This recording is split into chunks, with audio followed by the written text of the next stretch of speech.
Kabanata 711. Nanatiling tahimik ang lahat. Kahit na ang bagong hinirang na Elite 8 ay maaaring hindi pamilyar sa karakter ni James. Ang kabaligtaran ay totoo para kay Henry at Levi. Sinundan nila si James ng maraming taon. Alam nilang hindi sinaktan ni James ang isang inosenteng tao. Ngayon, siya ay itinayo ng isang tao. Ano ang iyong mga ekspresyon? Tumingin si James sa kanila at mahinahong sinabi, "This is no big deal. Ito ay lahat kasalanan ko. Hindi ko dapat tinanggap ang mga suhol o inabuso ang mga pondo. Alam kong nilabag ko ang batas. At ito ang kinahinatnan nito." Naluluha ang mga mata. Tinanong ni Henry, "Ano ang dapat nating gawin ngayon?" James. Nag-alala ang lahat, lalo na ang Elite 8. Napakaraming nangyari ng sabay-sabay bago pa sila pamilyar sa kanilang mga tungkulin. Kalmadong sabi ni James, "Iimbestigahan ng mga nakatataas ang bagay ng maigi. Kung papalarin ako, baka ma-demote lang ako o matanggal sa pwesto ko. Sa kabaligtaran, maaari akong mabilanggo o kahit na mapatay." James. Bahagyang nag-wave ng kamay si James at pinutol si Henry. "Huwag kang mag-alala. Ako ang sisisihin. Magiging maayos ka. Aalis ako sa Southern Plains sa pangangalaga mo." Tumingin si James sa kanila at binigyan sila ng mga tagubilin. Alam niyang tiyak na matatanggal siya sa kanyang posisyon. Sa pagkakataong ito, hindi niya ito kusang gagawin. Gayunpaman, nag-aalala siya tungkol sa Southern Plains. Ang 140 bagong annex na lungsod ay mayaman sa nakikita. Kung nagpapadala ng mga nakatataas ng administrator dito, posibleng mag-amok siya. Kaya naman kinailangan ni James na magbigay ng malinaw na account habang posible pa. Tumingin siya sa Elite 8. "Sa Dragon King lang ang sagot mo. Pagkatapos kong maalis sa aking posisyon, bantayan mabuti ang bagong administrator. Huwag hayaan siyang tumawid sa linya. Siyempre, pinapayagan mong tanggapin ang ilan sa kanyang hindi makatwirang mga kahilingan." Tunog ni James na parang aalis na siya ng tuluyan sa lugar. Binibigkas niya ang bawat salita ng napakahirap. Kahit isang pangungusap ay sapat na para pawisan siya. Nang makita ang estado ni James, nag-alala si Henry. "James, okay ka lang?" Kumaway ulit si James. "Hindi naman big deal. Hindi ako mamamatay sa lalong madaling panahon." "Sige, na-dismiss ka na. Iwan mo muna ako sa ngayon." Naiintindihan. Tumango sila. Maghintay. Pinigilan sila ni James na umalis. Huminto sila at tumingin kay James. Mahinang sabi ni James, "Kung hindi ako mabuhay, gawin mo ang lahat para matulungan mo si Thea. Tulad ko." May laso na gu sa loob ng kanyang katawan. Bagamat siya ay kasalukuyang maayos, ang gu ay lalago sa kalaunan. Sa sandaling iyon, mapapahamak siya. "Kung mamatay ako, hanapin ang Emperor at hiling sa kanya na palayain si Thea." Matapos ibigay ang kanyang mga tagubilin, sumandal si James sa sofa at sinenyasan sila. Pumunta. Luhaan silang umalis sa lugar. Si James lang ang naiwan sa foyer ng maluwag na villa. Nakakabingi ang katahimikan. Hindi natakot mamatay si James. Mula nang maging sundalo siya, matagal na niyang iniwan ang buhay at kamatayan sa kanyang pagsasaalang-alang. Gayunpaman, may mga bagay na kailangan pa niyang gawin. Hindi pa niya gustong mamatay. Gayunpaman, ito ay kapalaran. Wala siyang ibang pagpipilian. Ipinikit niya ang kanyang mga mata. Dahan-dahan siyang nakatulog. Lumipas ang oras. Bigla niyang iminulat ang kanyang mga mata. Sinong nandyan? Nagdilim ang ekspresyon niya. Bagamat sinadya niyang hamampas ng maaga. Malata ang kanyang katawan. Pagkatayo niya sa sofa ay agad siyang bumagsak. Nakasandal sa sofa. Pinandilatan niya ang lalaking nasa harapan niya. Isa itong lalaking nakaitim na damit. Dahil gabi na, pinatay ang mga ilaw. Dahil dito, hindi niya makita ang hitsura ng lalaki. Malabo lang ang nakikita niya sa kanyang silhouette. "Ano ang problema sa iyong katawan?" Isang paos na boses ang nagmula sa dilim. Nagulat at nataranta ang lalaki. Kabanata 712. Kinuha ni James ang controller sa tabi niya at pinindot ang isang button. Agad na naliwanagan ang napakaitim na silid. Sa wakas, nakita na niya ang hitsura ng lalaki. Ito ay isang lalaki sa paligid ng 40 taong gulang. Bilog ang mukha niya at makapal ang kilay. Nakatayo sa harap ni James. Ang lalaki ay tila isang mabangis na tigre. May nagbabantang tingin sa kanyang mga mata. Ramdam ni James na hindi siya ordinaryong tao. Bihira, if ever, magkaroon siya ng ganitong pakiramdam. Tanging kapag nahaharap sa tunay na kapangyarihan ay magkakaroon siya ng ganoong pakiramdam. Nangangahulugan iyon na ang lalaking nauna sa kanya ay nagtataglay ng tunay na kapangyarihan. Bukod dito, nakapasok ang lalaki sa Black Dragon Palace nang hindi inaalerto ang mga tanod ng Black Dragon Army. Mahinang sinabi ni James, "May nangyari, hindi ba ikaw si Asclepius? Hindi mo ba kayang iligtas ang sarili mo?" Tila nagdududa ang nasa katanghaliang gulang na lalaki. Hindi sinagot ni James ang tanong niya. Kung tutuusin, hindi niya alam kung sino ang lalaking nauna sa kanya. Gayunpaman, halos mahulaan niya. Tanging ang mga subordinate ng Hari ng Sol ang naririto sa ganoong oras. Kung tutuusin, ang mga paratang laban sa kanya ay humantong sa pagkagalit ng publiko. Walang pagpipilian ang hari kundi ipahayag ang pagbuo ng isang espesyal na task force. Gayunpaman, napakahalaga ni James sa revolusyon. Hinding-hindi siya pababayaan ng hari. Siguradong ipapadala niya ang kanyang mga tauhan kay James. Magsalita ka. Ano ito? Si James ay pambihirang kalmado. Ang lalaking nauna sa kanya ay si Gloom. Ang personal na bodyguard ng Hari ng Sol. Ang Supreme Commander ng bansa. Siya ay nagtataglay ng kapangyarihan na higit pa kay James. Pinadala ako ng hari dito para gabayan ka. May kakayahan ka pa ring makaligtas dito. Marahang tumango si James. I know. Magagamit ko ang Blade of Justice para iligtas ang sarili kong balat. Oo. Tumango si Gloom. Dahil taglay mo ang Blade of Justice, may kapangyarihan kang ipatupad ang batas. Ang bawat taong napatay mo ay ang mga nakatakas sa hustisya. Ipapadala ng hari ang kanyang mga tauhan upang mag-imbestiga at mangolekta ng ebidensya ng kanilang mga krimen. Samantala, kukumpiskahin ang lahat ng suhol at maling pondo na pumasok sa iyong mga bulsa. Kahit na nakagawa ka ng isang kriminal na pagkakasala, hindi ka karapat dapat sa parusang kamatayan. Pagkatapos ng lahat, nagsagawa ka ng mahusay na serbisyo para kay Sol. Malamang na matanggal ka sa iyong posisyon at maging isang ordinaryong sibilyan. Si James ay nakinig ng mabuti kay Gloom. Naisip na niya ang daan palabas. Mula nang makatanggap si James ng balita tungkol sa mga paratang laban sa kanya. Hinihintay na niya ang mga tauhan ng hari. Gusto niyang malaman kung ano ang gagawin ng hari. Bukod dito, gusto niyang malaman kung ano ang papel na gagampanan niya sa revolusyon at paglilinis. Gayunpaman, may isa pang landas. Lumapit si Gloom kay James at bumulong sa tenga niya. Pagkatapos, nagpatuloy ang Gloom. Ito ang mga salita ng hari. Kapag natapos na ang revolusyon at napurga na ang mga puwersa ng kaaway, atras ang hari sa kanyang posisyon sa sandaling mangyari ang sitwasyon. Nagpapatatag.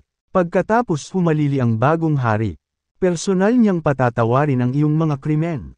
Ikaw pa rin ang magiging Dragon King. At ang 140 lungsod ay magiging iyo pa rin. Ma'am, tumango si James at sinabing, "Got it. Mag-ingat ka." Matapos ipaalala kay James, tumalikod si Gloom para umalis. Samantala, nagsindi ng sigarilyo si James. Umikot ang usok sa kanyang mukha. Matapos humithit ng sigarilyo, hirap na hirap siyang tumayo. Inalalayan niya ang sarili niya sa dingding. Tumungo siya sa refrigerator at kumuha ng bote ng tubig. Pagkatapos, bumalik siya sa sofa at sinubukang buksan ang takip ng bote. Gayunpaman, hindi siya makapagbigay ng anumang lakas. Hindi niya mabuksan ang takip kahit anong pilit niya. Natawa siya sa sarili niya. Oh, James! Kahit na sinasabi mong si Asclepius ka, hindi mo kayang harapin ang sarili mong katawan. Sana'y mabuhay ako upang makita ang revolusyon at ang koronasyon ng bagong hari. Hindi ako magsisisi kung mananaig ang kapayapaan. Tinapon ni James ang bote ng tubig sa tabi. Dahil wala na siyang lakas para bumalik sa kanyang kwarto, natulog na lang siya sa sofa. Pagkatapos ng usapin, press conference, ang emperador ay nagmamadaling nagtungo sa Kensington upang imbestigahan ang kanina pa niya pinagmamasdan ang bawat kilo ni James. Alam niya ang maling pag-uugali ni James sa Kensington. Agad niyang pinuntahan ang The Great Four, ang Five Provinces Business Alliance, Infinite Commerce, at iba pa. Sa kanilang testimonya, ito ay higit pa sa sapat upang mahatulan si James sa kanyang mga krimen. Bago pa sumikat ang araw, natapos na ng emperador ang pag-iipon ng ebidensya. Agad siyang nagtungo sa Southern Plains kasama ang hukbo ng Red Flame. Umaga tanghali, nagising si James. Bagamat isang buong gabi siyang natulog, mas nakaramdam siya ng pagkahilo kaysa dati. Tinawagan niya si Henry at binigyan siya ng ilang tagubilin. Pagkatapos ay tinawag ni Henry ang kanyang mga tauhan upang maghanda ng almusal para kay James. Maya-maya, nakahanda na ang almusal. Nagpista ang dalawa. Gayunpaman, naging tense ang kapaligiran. Klak, klak, klak. Maririnig ang tunog ng bota. Napalingon si Henry. Pumasok ang isang nasa katanghaliang gulang na lalaki kasama ang isang grupo ng mga lalaking nakaitim na suit. Ang lalaki ay walang iba kundi ang Emperor, ang Commander-in-Chief ng Red Flame at ang pinuno ng Five Commanders of Sol. Lumapit sa kanila ang emperador at kumaway. Napahinto ang mga lalaki sa likuran niya, na may pilyong ngiti sa kanyang mukha. Ang emperor pagkatapos ay umupo sa sofa at sinabing, "Nag-e-enjoy ka, James." Si James ay nasisiyahan sa kanyang pagkain nang walang pakialam sa mundo. Nang marinig ang tinig ng emperador, iniangat niya ang kanyang ulo at nagtanong, "Malamang napagod ka pagkatapos magsunog ng mantika sa hating gabi. Gusto mo bang magkaroon?" Inabot ng emperor si James ng sigarilyo at nakangiting sinabi, "Alam kong mahilig ka sa paninigarilyo. Eto, magsigarilyo ka. Natatakot ako na hindi ka magkakaroon ng pagkakataong gawin iyon sa hinaharap." Ibinaba ni James ang kanyang mga kubyertos at tinanggap ang sigarilyo. Naglabas si Henry ng lighter at sinindihan. Nakasandal sa sofa, hinihit-hit ni James ang sigarilyo. Umikot ang usok sa kanyang mukha. Ito ay isang napakasayang sandali para sa kanya. Si Henry, sa kabilang banda, ay nanlilisik na mga punyal sa Emperor. Nakakuyom ang kanyang mga kamao. Nag-aalab ang kanyang dugong mga mata sa pagkamuhi sa lalaking nagpatayo kay Jarnes. "I don't mind if you target me. Wala akong mga reklamo. Ito ay isang labanan sa kapangyarihan. Pagkatapos ng lahat, ngunit paano mo madamay ang mga inosente? Walang kinalaman si Thea dito. Pagkatapos kong makulong, pakibigay sa kanya ang antidote. Parang utos at pakiusap. Anong pinagsasabi mo, James? Hindi ko masyadong maintindihan. Tapos ka na ba?" Naglabas siya ng warrant of arrest. Ito ay warrant of arrest na inisyo ng hari. Pinaghihinalaan mong inaabuso ang iyong posisyon para sa mga personal na pakinabang habang ikaw ay nasa iyong posisyon. Pagkatapos imbestigahan ang bagay, nakita namin ang konkretong ebidensya ng iyong mga krimen. Makipagtulungan sa aming imbestigasyon. Lumapit kay James ang ilang lalaking naka-black suit. Sila ang Red Flame Army ng capital. Naikuyom ni Henry ang kanyang mga kamao. May lumabas na ugat sa kanyang leeg. Nahihirapang tumayo si James at nag-extend ng mga braso. Basag. Agad siyang pinusisan. Pagkatapos, inihatid agad niya ang palabas ng Black Dragon Palace. Maraming tao ang nagkukumpulan sa labas ng palasyo. May mga sibilyan pati mga reporter. Palaging puno ng mga bisita ang Black Dragon Palace. Tanghali, gayunpaman. Ang lugar ay masikip sa mga muckrakang na mamamahayag at mga tagahanga ng Black Dragon. Ngayon, ito ay puno ng mga tao na narito upang saksihan at tumawa sa pagbagsak ng Black Dragon. Nang makitang si James ay inihatid palabas ng palasyo na nakapusos. Marami ang pumalakpak. Sa wakas, isang hindi gaanong corrupt na figure kay Saul. Siguro isa siya sa mga pinaka-corrupt na tao sa Saul. Nagkagulo ang mga tao. Samantala, abala ang mga reporter sa pagkuha ng litrato. Nagbabagang balita. Sa wakas nakilala na ni James ang kanyang pagbagsak. Ang Emperor, ang pinunong komandante ng hukbo ng Red Flame, ay nagmamadaling pumunta sa Southern Plains mula sa capital upang arestuhin siya. Ang pinaka-corrupt na tao sa Saul ay nakatagpo ng kanyang pagbagsak. Nagbabagang balita. Kinumpirma na ngayon ni James ang naging behind the scenes na may-ari ng Transgenerational Group sa Kensington. Na-dissolve na ang kumpanya, at lahat ng asset ni James ay nakumpiska na. Batay sa aming mga kalkulasyon, ginagamit niya ang mga pondo na walang bayad na 10 trilyong dolyar. Kumalat na parang apoy ang balita ng pag-aresto kay James. Nagulat ang buong bansa. Dinala si James sa pribadong eroplano ng hukbo ng Red Flame.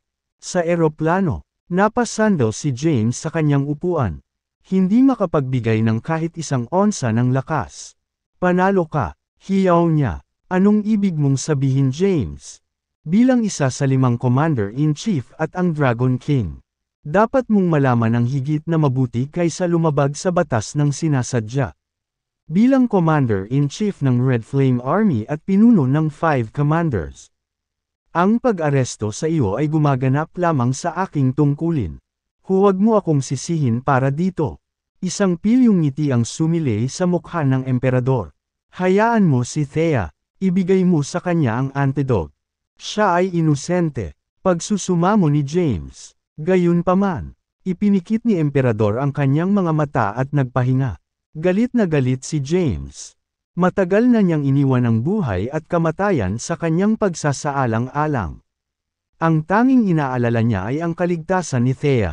Dinala si James sa kabisera at ikinulong sa isang kulungan sa ilalim ng lupa. Ito ay isang bilangguan na partikular para sa mga high-profile na bilanggu. Sa pag-aresto kay James, ang dynamic sa Kensington ay nagbago ng husto. Ang Transgenerational Group ay natunaw. Binili ng 5 Provinces Business Alliance ang Transgenerational New City ng 500 bilyong dolyar, na pumasok sa National Treasury, sa ilalim ng kulungan ng capital. Dahil nasa ilalim ng lupa ang bilangguan. Madilim at mamasa-masa. Bukod dito, wala itong single bed. Ang silid ni James ay wasak. At isang mabahong amoy ang bumalot sa hangin. Umupo si James sa lupa at napasandal sa dingding. Siya ay labis na pagod. Kahit nakasandal sa pader ay hindi isang madaling gawa para sa kanya. At kaya, pinili niyang matulog sa lupa sa halip. Samantala, abala pa rin ang emperador sa pangangalap ng ebidensya. Sa isang araw lang, kumpleto na ang lahat. Ang inspirational naming story ng Peso Pluma. Ang inspirational naming story ng Peso Pluma.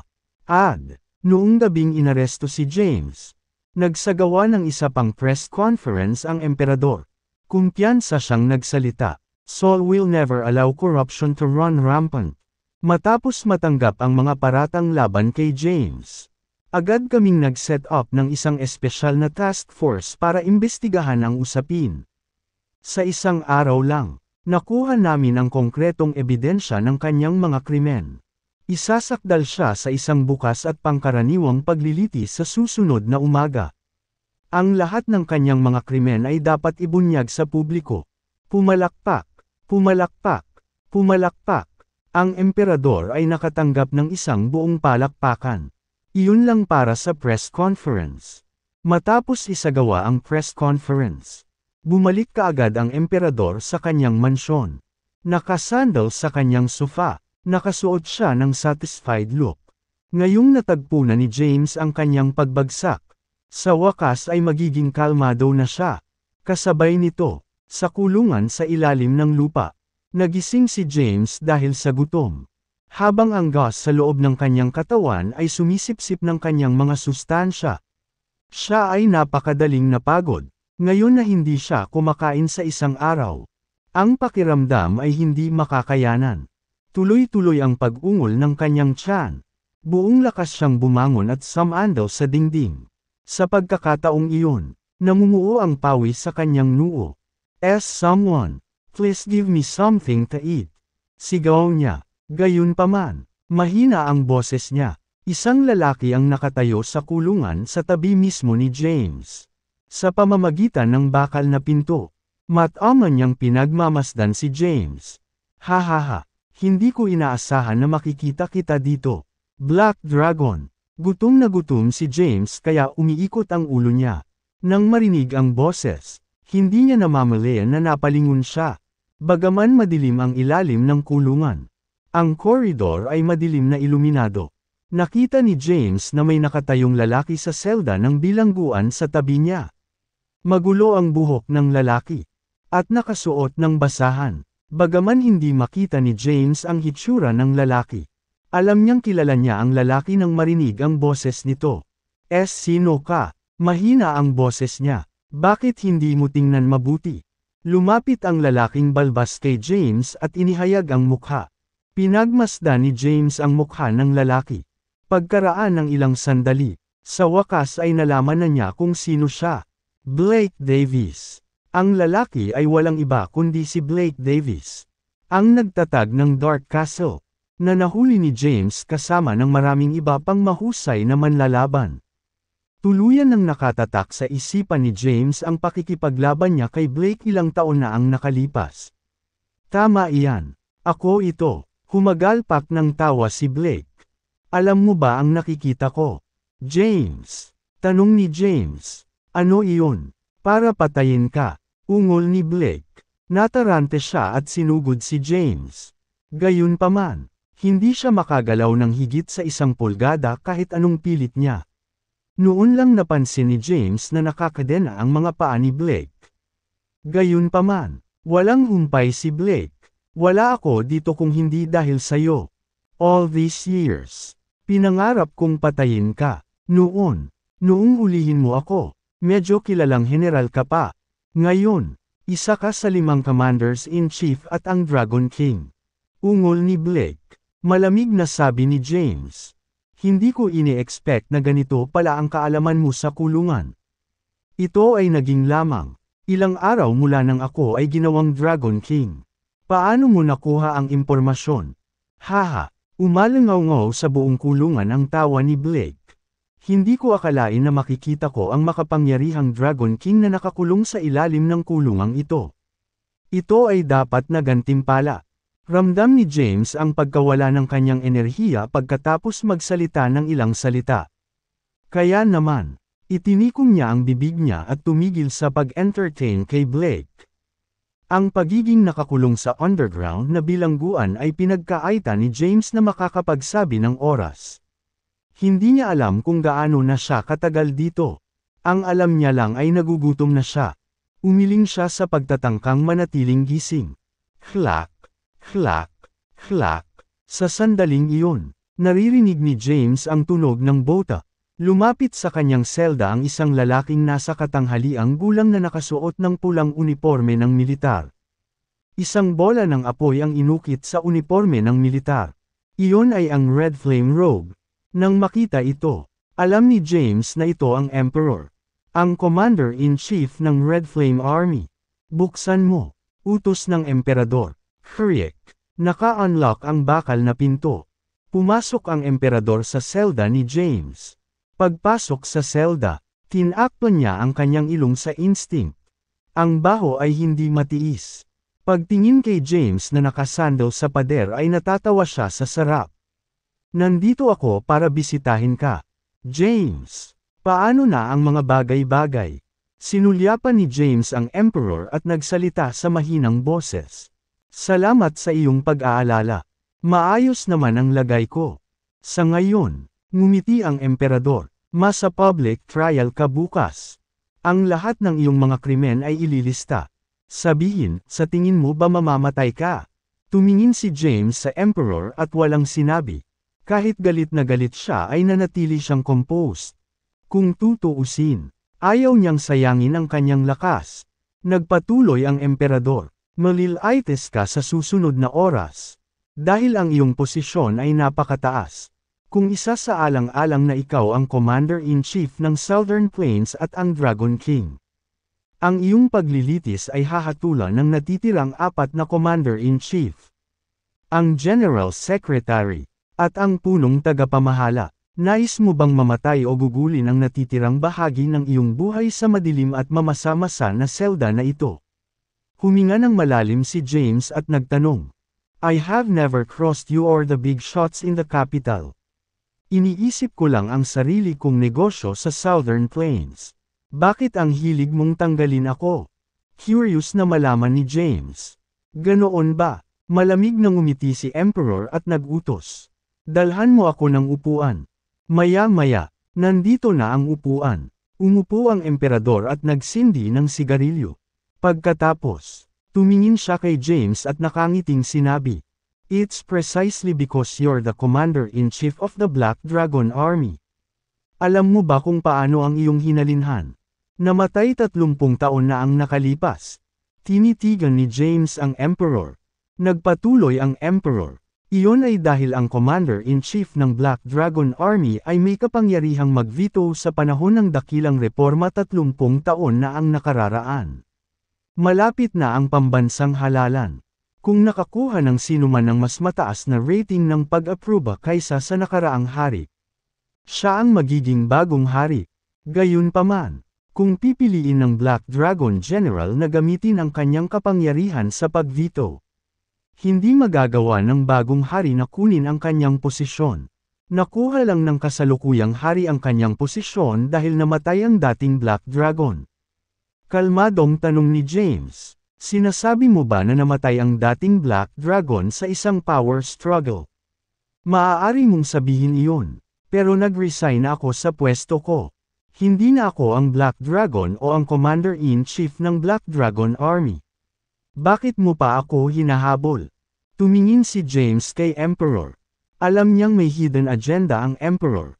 Kung maaari niyang gawin siyang ibuhos ang beans, ito ay magiging kapaki-pakinabang para sa kanyang mga plano. Tumayo ang Emperador.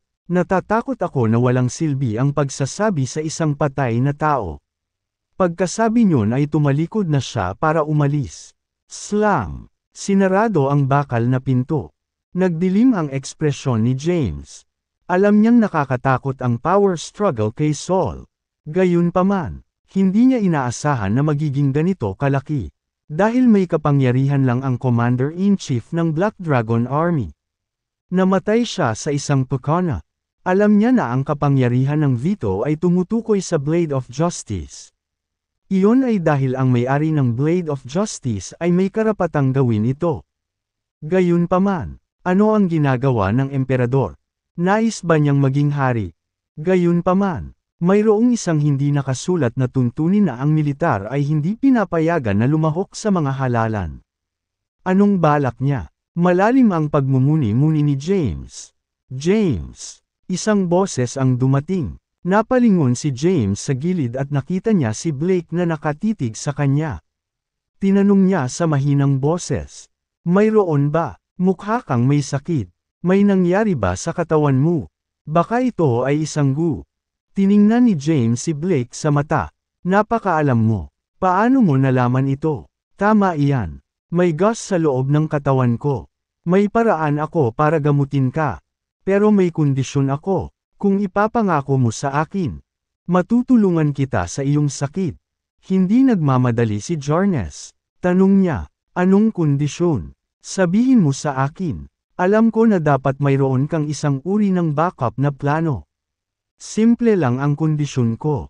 Kung makaalis ka sa lugar na ito, gusto kong iligtas mo rin ako. Sasabihin ko sa iyo kung paano alisin ang gas sa iyong katawan. Sinabi ni Blake kay James ang kanyang kalagayan. Lumiwanag ang mukha ni James. Kung talagang may paraan si Blake sa pagtrato sa kanya, ang pagpapaalis sa kanya dito ay hindi masyadong mahirap na gawain. Gayunpaman, hindi niya agad tinanggap ang proposal ni Blake. Sabi niya, noted, kung makaligtas ako dito, makikipag-deal ako sa iyo. Pagkatapos, pumikit si James at nagpahinga. Matapos ipikit ang kanyang mga mata, nakatulog si James nang hindi namalayan. Gayunpaman, Hindi nagtagal ay nagising siya sa gutom. Pagkatapos ay muli siyang matutulog. Naulit ito ng maraming beses. Sa wakas, narinig na niya ang tunog ng mga yabag. Ang mga ganap na armadong lalaki mula sa hukbo ng Red Flame ay kinaladkad ni James palabas ng kanyang selda. Sa wakas ay nakita na ni James ang sikat ng araw. Dahil sa init nito, ninamnam ni James ang karanasan. Maraming convoy ang nasa pintuan ng bilangguan. Ang emperador, na nakasuot ng kanyang Red Flame robe, ay bumaba sa isa sa mga convoy at lumapit kay James. Nang makita ang kalunos-lunos na kalagayan ni James, natuwa si Emperor. Hindi ka ba nakatulog ng maayos kagabi? Napatingin si James kay Emperor. Gusto niyang magsalita. Gayunpaman, wala siyang lakas para gawin iyon. Siguradong babagsak siya sa lupa kung hindi dahil sa mga lalaking umalale sa kanya. Dalhin mo siya sa courthouse. Naiintindihan. Tinulak si James sa convoy. Ang courthouse ay isang lugar ng paglilitis para sa matataas na opisyal ng Seoul. Ito ay halos desyerto sa buong taon.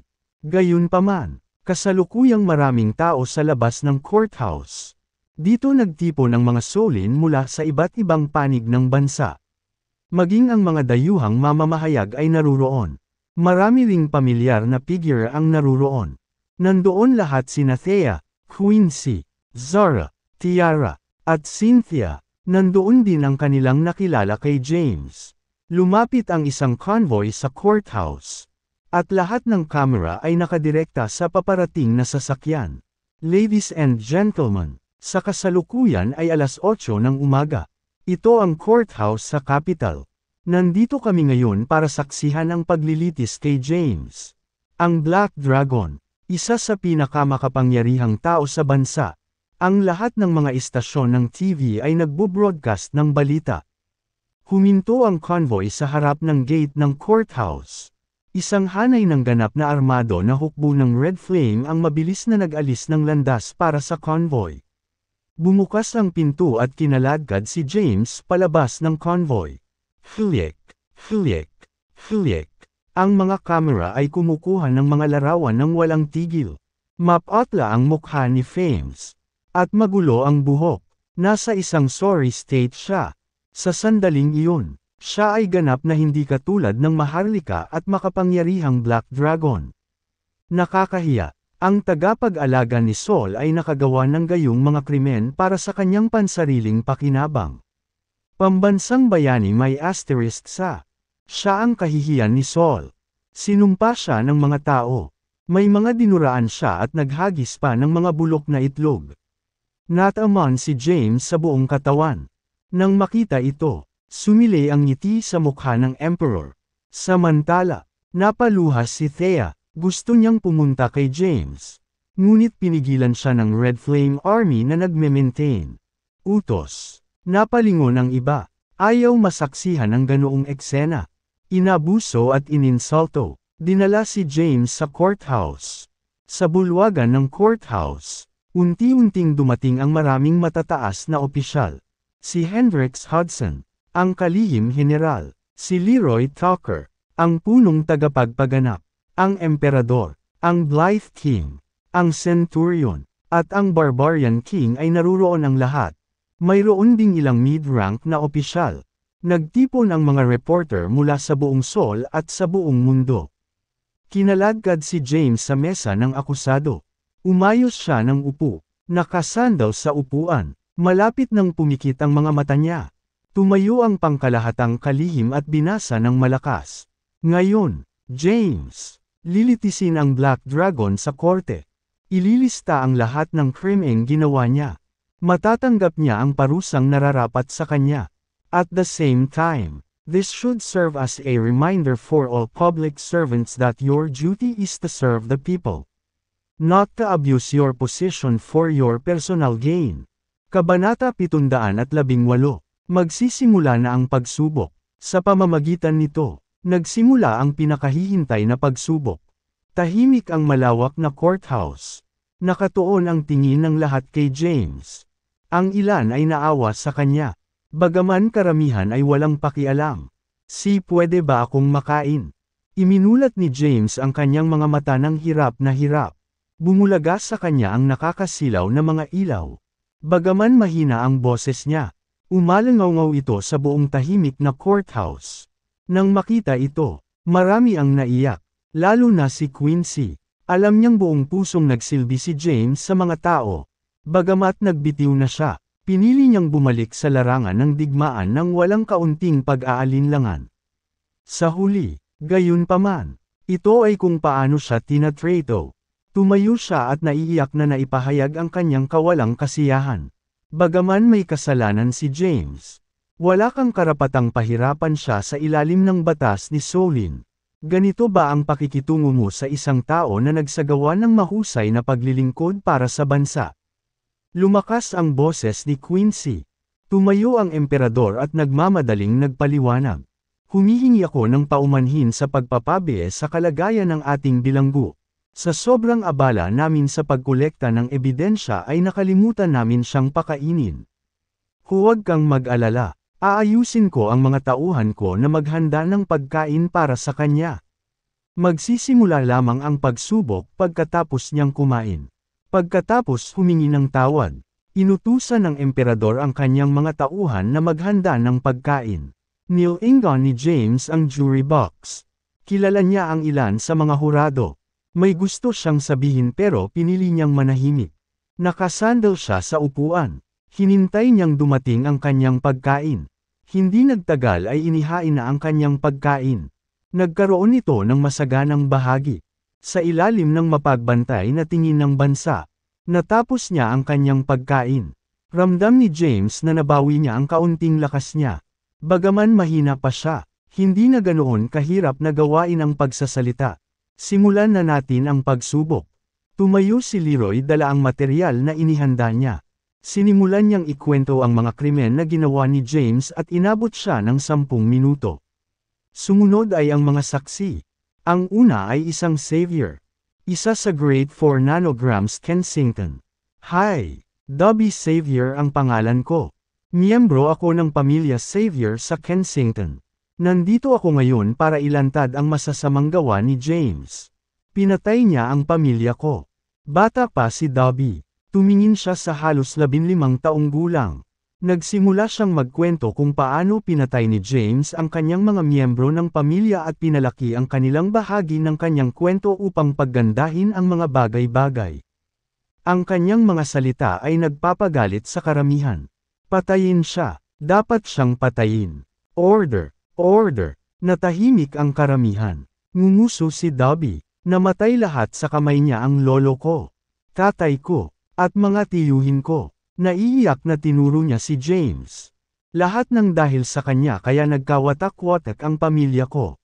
Sa lahat ng ito, hindi kami nang ahas na magsalita dahil siya ang Black Dragon. Ang Commander-in-Chief ng Black Dragon Army sa Southern Plains. Gusto kong magpasalamat sa lahat ng nandito sa pagpayag sa akin na ilantad ang mga krimen ni James. Tumayo si Dobby at yumuko. Ang sumunod na saksi ay isang Fraser. Marami pa ang pumunta sa witness stand para akusahan si James ng kanyang mga krimen. Sa wakas, kahit si Xavier Watson ay inangat sa kinatatayuan. Maluhaluhang sumigaw siya. Starred si James. Nakita kong pinatay niya ng sarili kong mga mata ang aking ama. Pinilayan niya pa ang mga paa ko at ang mga pribadong parte ko.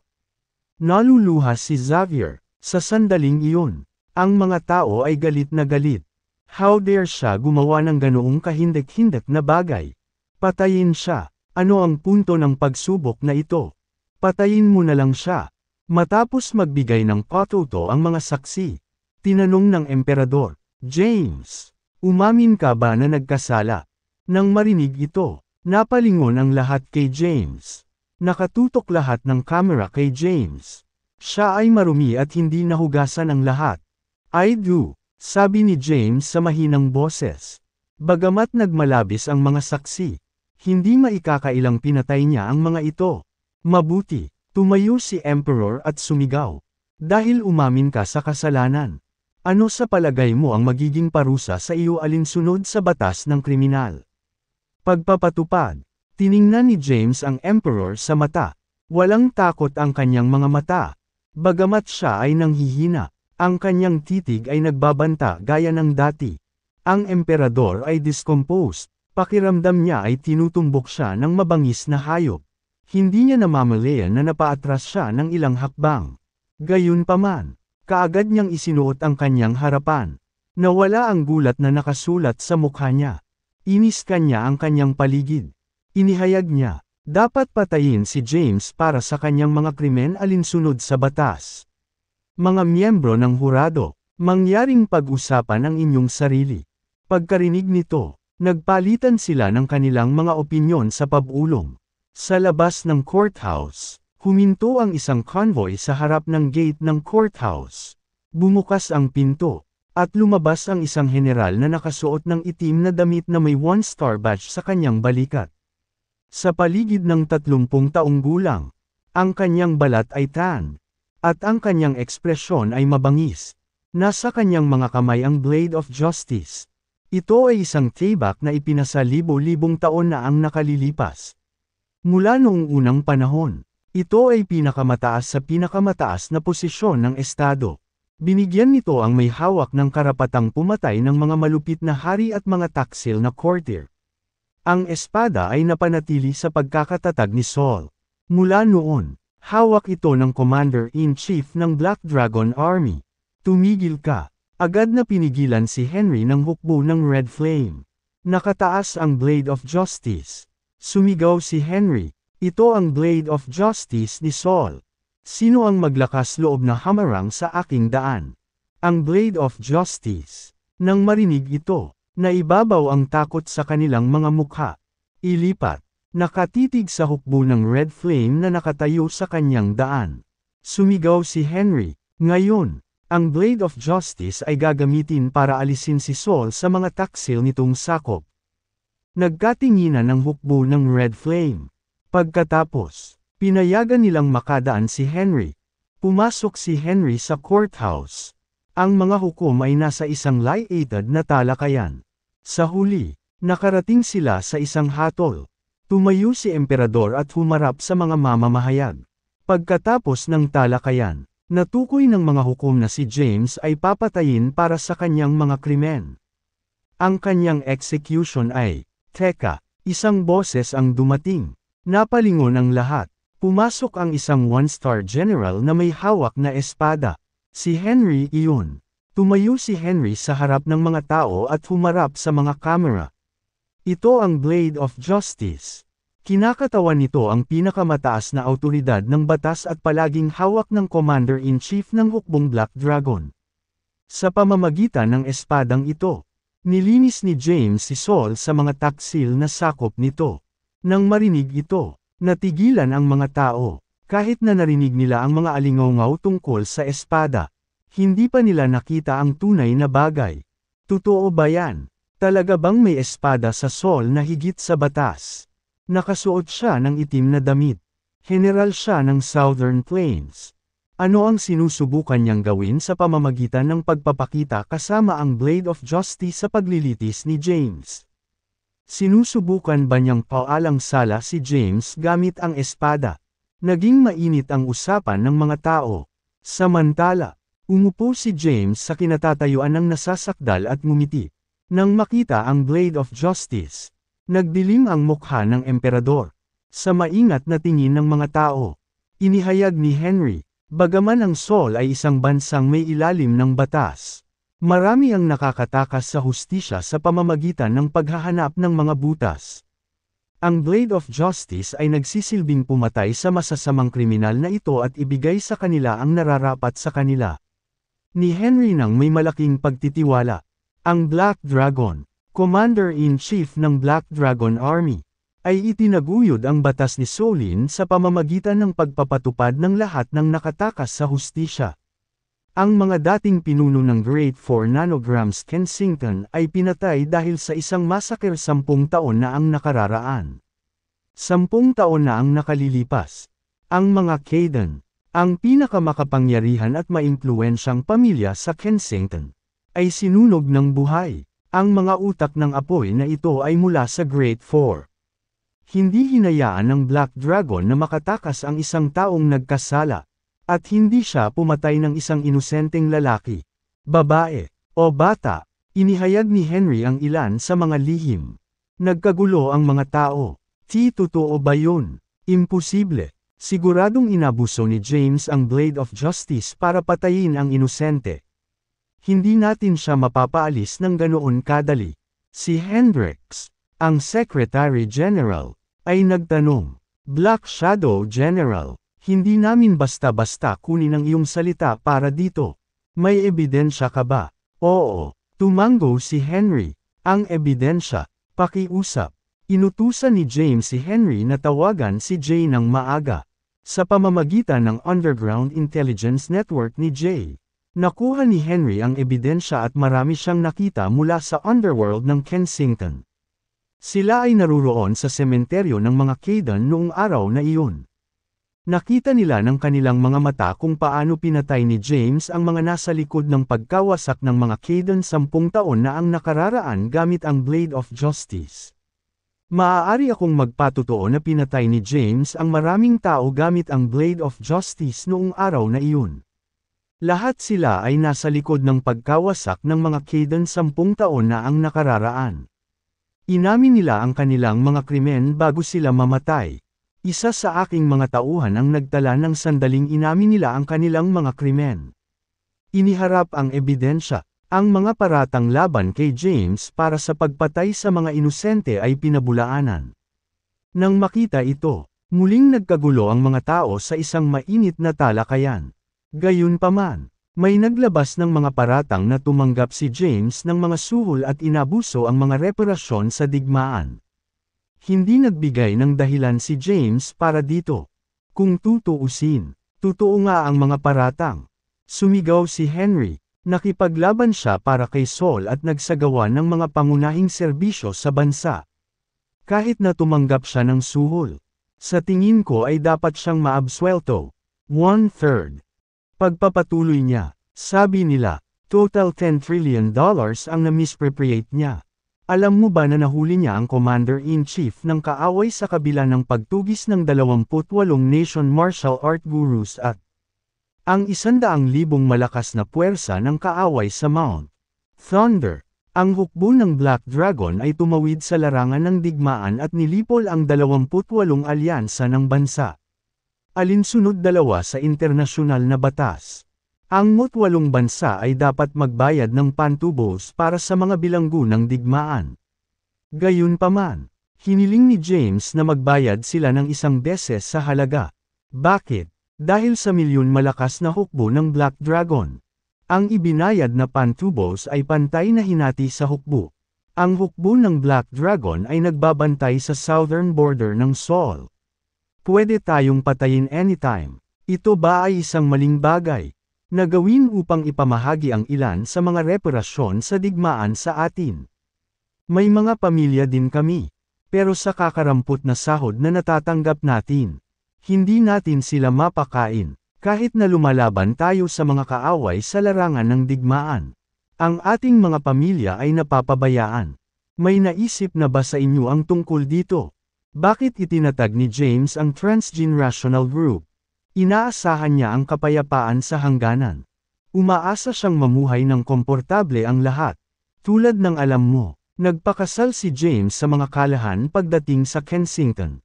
Nagkaroon na ba siya ng anumang bagay? Nasa kanya ang Black Dragon card. Nagbabayad ang bansa bilang kapalit niya. Bakit? Sa tingin mo, kulang siya sa pera. Palakas ng palakas ang boses ni Henry. Walang imikan ang karamihan. Wala silang mahanap na isasagot. Hawak ang Blade of Justice. Lumapit si Henry kay James at lumuhod. Iniharap niya ang espada kay James at sumigaw. Dragon King. Tanggapin ang Blade of Justice. Gamitin ang paggamit nito at alisin si Saul sa mga sakop nito. Tumayo si James. Gayunpaman, nang siya ay nanghihina, halos bumagsak siya sa sahig. Itinaas niya ang talam ng hustisya sa sobrang kahirapan. Wish! Hinugot niya ang espada at pinagmasdan ito. Kabanata 721. Sa ilalim ng tingin ng lahat. Hinayla ni James ang Blade of Justice. Tumingin siya sa Blade of Justice at itinutok ito sa Emperor. Ano? Nagulat ang masa sa kanyang ginawa. Natigilan ang emperador. Bumilis ang tibok ng kanyang puso habang tumutulo ang malamig na pawis sa kanyang noo. Pagkaraan ng ilang segundo, kumalma siya at sumigaw. Anong ibig sabihin nito? James, itinutok mo ang iyong armas sa akin. Ipinapahiwatig mo ba na gusto mo akong patayin? Napangiti si James. Emperor, masyado mong iniisip ito. I was just casually wave it around. Hawak-hawak niya ang Blade of Justice, na may timbang na higit sa 5 kilo. Nanghina ang kanyang braso, at unti-unting namutla ang kanyang mukha habang namumuo ang mga butil ng pawis sa kanyang noo. Ang paggamit ng Blade of Justice ay kinuha ang lahat ng kanyang lakas. At ubiling ibinaba niya ito. Marami ang nakahinga ng maluwag. Napatingin ulit si Henry sa lahat. Sinabi ko na ang lahat ng kailangan ko. Pagkatapos magsalita, pumunta siya sa bakanteng upuan sa ibaba at umupo.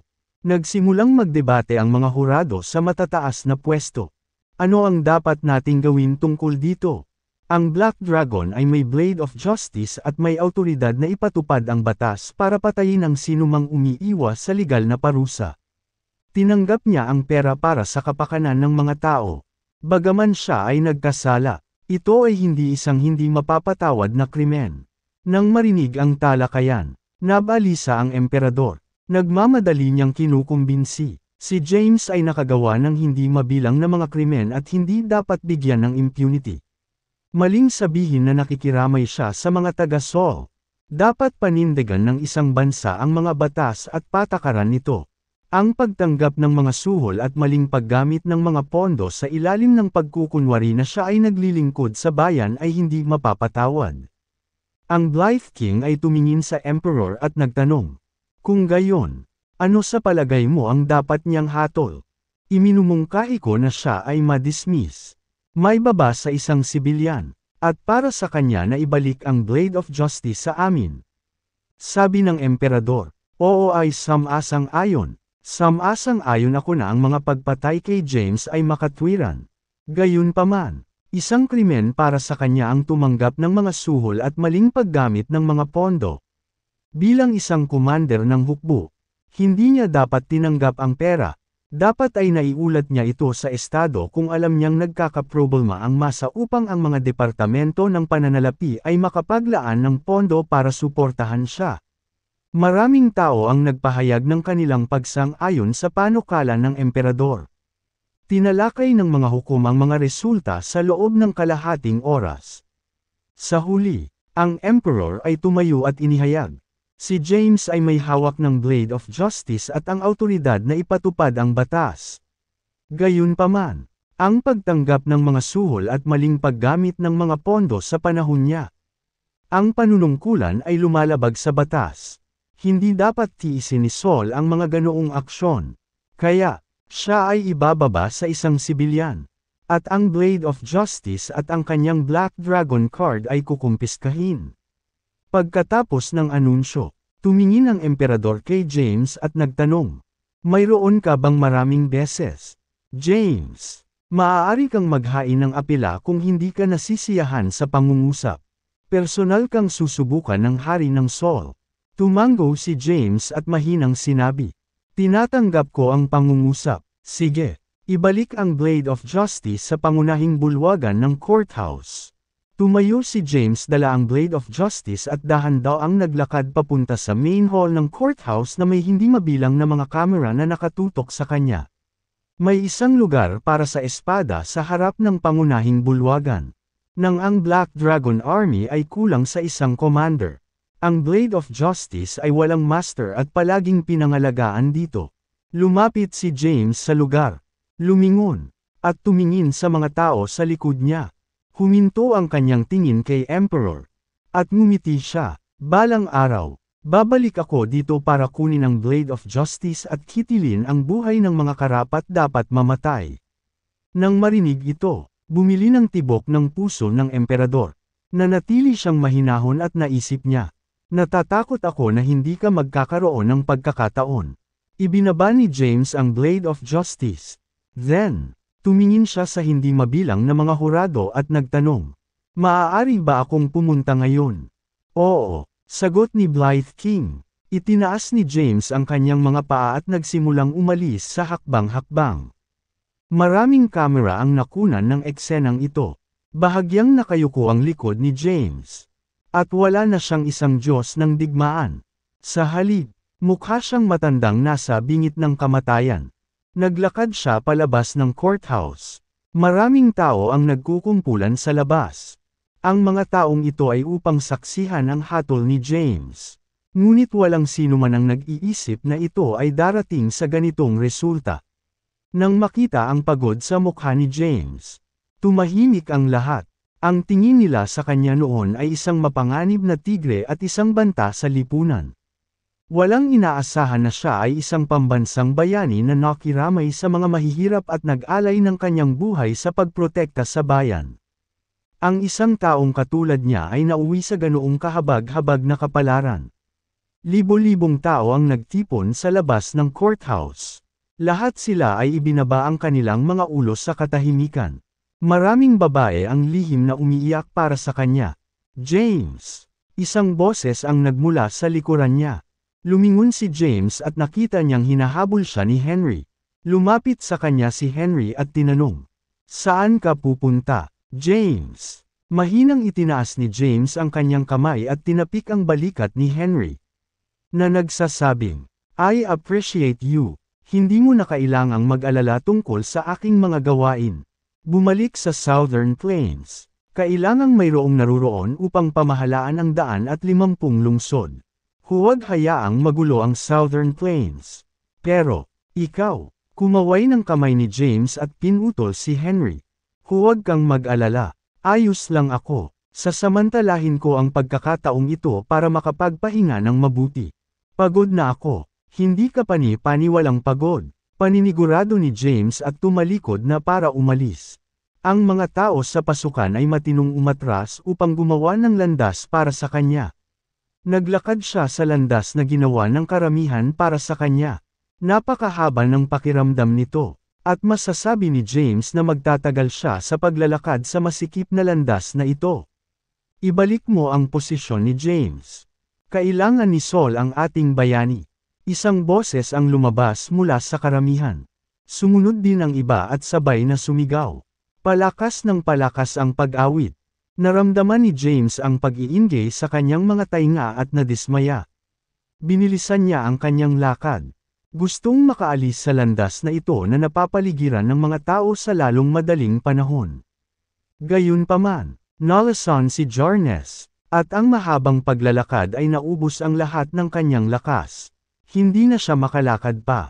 Biglang nanlabo ang kanyang paningin at bumagsak siya sa lupa. "James!" Nakasunod sa kanya si Quincy. Nang makitang bumagsak si James, mabilis siyang sumugod at inalalayan si James mula sa lupa. Nagkamalay si James. "Umalis ka." Kinawayan niya ang kamay at itinulak palayo si Quincy na umalalay sa kanya. Matapos itulak si Quincy palayo, natisod si James at muling natamba. Buti na lang at nabalance niya ang sarili. Inayos niya ang likod niya at umungol. "Nasakop ko ang mga larangan ng digmaan at dumaan sa apoy." Ano ang parasitic venom? Ang kanyang mukha ay mapot lang ngunit may malaking katatagan ng loob at isang hindi maawat na espiritu na nagmumula sa kanya. Umaasa sa kanyang matibay na paniniwala. Itinuwid ni James ang kanyang katawan at sumulong sa hakbang-hakbang. Hindi pinalampas ng mga mamamahayag na humahabol sa kanya ang pagkakataong makunan ang tanawing ito. Tumayo siya ng matangkad at tuwid. Ito ang tagapangalaga ni Saul. Nang makita ang tanawing ito, napaluha ang buong bansa. Lahat tayo nagkasala sa kanya. Mayroon siyang Black Dragon card na walang katapusang kapalaran na gagastusin. Gayunpaman, inialay niya ang kanyang sarili sa mga tao. Nilikha niya ang transgenerational group para kumita ng pera at ibalik sa amin. Siya ang ating Diyos ng digmaan. Ang ating pambansang bayani. 28 bansa ang nagbayad ng $9 trilyong. Ngunit namahaji siya ng milyon-milyon sa Black Dragon Army. Oo, Binabantayan nila ang hangganan at pinuprotektahan si Saul. Ngunit ang kanilang mga pamilya ay nagpupumilit na maghanap buhay sa bansa. Tumahimik ang lahat nang makitang magulo ang anyo ni James. Ang bawat isa na may budi ay nagsimulang magmuni-muni sa kanilang sarili. Pakiramdam ni James ay isang kawalang hanggan ang lumipas matapos ang wakas ay lumakad sa masikip na daanan. Naubos ang lakas niya at nawalan ng malay. Bumagsak sa lupa. Kabanata 723. Sa wakas natapos na ang paglilitis sa publiko na yumanig sa buong bansa. Ang mga krimen ni James ay nakalista sa panahon ng paglilitis. Gayunpaman, ang mga paratang ay isa-isang nabura. Tungkol naman sa pagtanggap ng suhol. Inamin ni James ang kanyang ginawang krimen. Gayunpaman, ang perang nakuha niya ay ipinamahagi sa Black Dragon Army at ginamit upang itatag ang Transgenerational Group upang ibalik ang pera sa mga karaniwang tao. Bagaman ito ay labag sa batas, nakuha niya ang suporta ng mga tao. Ang Black Dragon ay may Black Dragon card at hindi kapos sa pera. Gayunpaman, sadyang nilabag pa rin niya ang batas na ibalik sa bansa. Pagkatapos ng pampublikong paglilitis, bumagsak si James. Walang nakakaalam kung bakit nangyari ito. Gayunpaman, alam ng publiko na mula sa sandaling iyon, nawala si Saul sa kanilang Diyos ng digmaan at isang mahusay na commander na nakatuon sa bansa. Sa panahon ng pampublikong paglilitis, ginamit ni James ang lahat ng kanyang lakas upang hawakan ang Blade of Justice at ibalik ito sa lugar. Pagkatapos umalis sa courthouse, lumakad siya sa isang landas na napapaligiran ng mga tao na mga 2 hanggang 3 kilometro ang haba. Nang makalampas na siya sa karamihan, bumagsak siya sa lupa. Matagal siyang nawalan ng malay. Unti-unting nagkamalay si James at natagpuan ang kanyang sarili na nakahiga sa isang kama na may hindi komportable na bentilador sa kanyang mukha. Gusto niya agad itong tanggalin. James, gising ka na ba? Isang mabalahibong boses ang excited na tumawag sa kanya. Bahagyang lumingon si James sa gilid niya. May babaeng nakaupo sa tabi niya. Nakasuot siya ng pulang damit na bumabalot sa kanyang sexy figure. Lumiwanag sa tuwa ang maganda niyang mukha. Tumango si James at iniunat ang kamay para tanggalin ang ventilator. Mabilis na tumayo si Quincy at tinulungan siya habang nag-aalalang sinasabi. Napakahina mo ngayon. Hindi ka masyadong makagalaw. Humiga ka at magpahinga. Tumalikod si James at sinubukang bumangon. Dali-dali siyang inalayan ni Quincy. Sumandal siya sa kama at mahinang nagtanong. Nasaan ako? Nasa Capital Hospital ka. Namatay ka pagkatapos ng pampublikong paglilitis at isang buong araw kang walang malay. Paliwanag ni Quincy, nang makita ang kasalukuyang anyo ni James. Nabulunan siya. At nagsimulang tumulo ang mga luha ng hindi mapigilan. Isang 5-star commander, ang People's War God, ay inilagay sa isang pampublikong paglilitis at ngayon ay nasa paghihirap. Kinapa ni James ang kanyang bulsa ngunit wala siyang nakita. May sigarilyo ka ba? Nakasandal siya sa kama na medyo mapatla ang mukha. At parang walang buhay ang boses niya. James, masama na ang kalagayan mo. Hindi mo dapat. May sigarilyo ka ba? Ako na ang bibili ng mga ito para sa iyo ngayon din. Si Quincy ay nag-aatubili na hayaan siyang manigarilyo. Ngunit si James ay mukhang nakakaawa na hindi niya ito matiis. Sa huli, tumayo siya at lumabas sa pintuan. Sa koridor sa labas ng ward, ang lounge area, maraming tao ang natipon. Cynthia mula sa Dons, Thea mula sa Calahans, Zara, Scarlett, Henry, ang Elite 8, at marami pa. Umupo sila sa lounge area nang walang sinasabi. Isang buong araw na na-hospital si James. Sa buong panahon na ito, lahat sila ay nanatili at naghihintay. Nagsagawa ng full body examination ang ospital kay James. At ang resulta ay mayroong hindi kilalang virus sa kanyang katawan. Sinisira ng virus ang kanyang immune system. Inaatake ang kanyang nervous system. At lubhang pinahina ang kanyang katawan. Ito ay isang nakakatakot ngunit hindi kilalang virus. Nataranta ang mga doktor sa sakit ni James. Ipinaliwanag nila na patuloy na masisira ang katawan ni James. Ang kanyang mga cell at tissue ay unti-unting mamamatay mula sa phagocytosis ng virus. Sa huli, ang mga normal na selula sa kanyang katawan ay ganap na mawawala, na naiwan lamang ang mga selula ng virus. Ito ay isang detalyadong diagnosis ng katawan ni James sa pamamagitan ng modernong teknolohiyang medikal. Matapos marinig ang mga resulta, ang lahat ay nataranta at tumahimik. Lumabas si Quincy ng ward. Marami sa kanila ang nakakita sa kanya ngunit walang sinabi.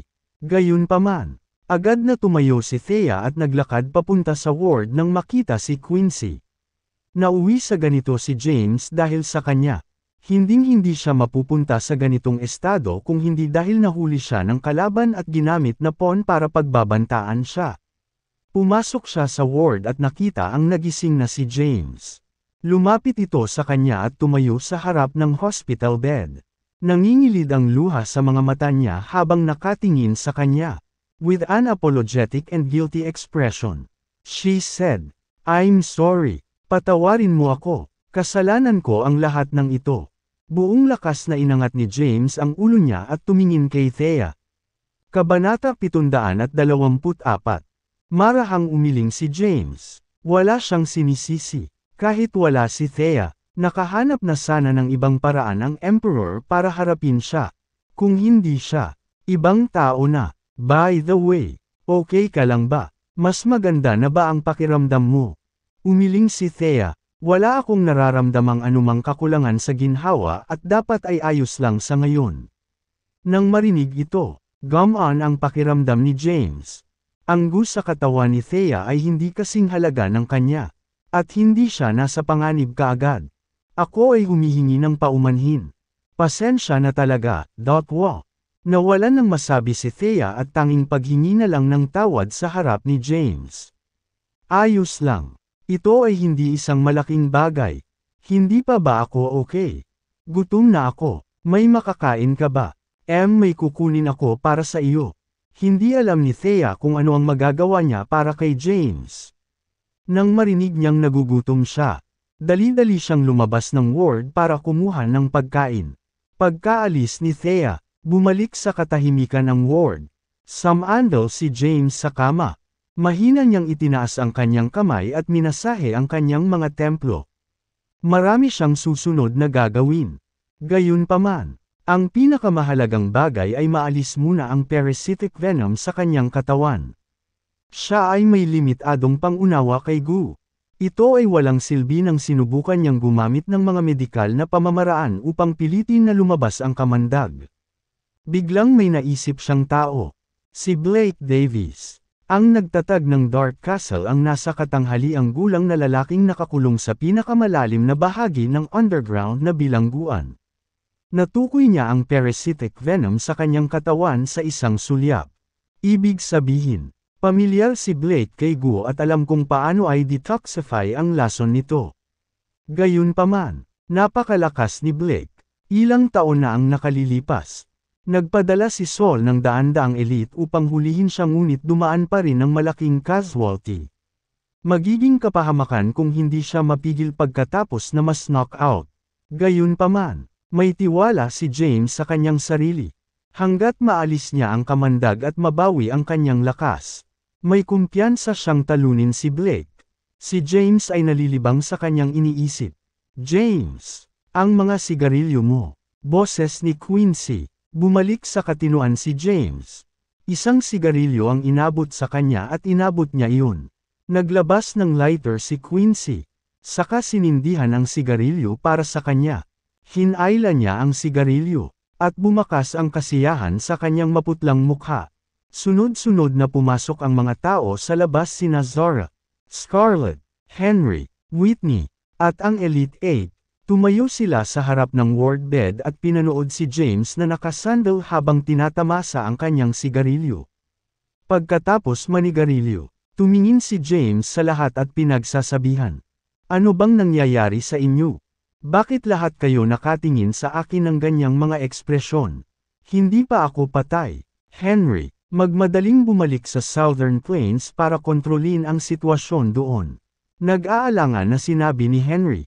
Paano ako makakaalis sa iyo ng ganito? James.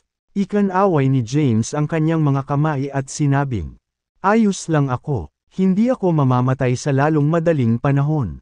Pagkatapos, tumingin siya sa Elite 8 at itinuro, you guys stay for the time being.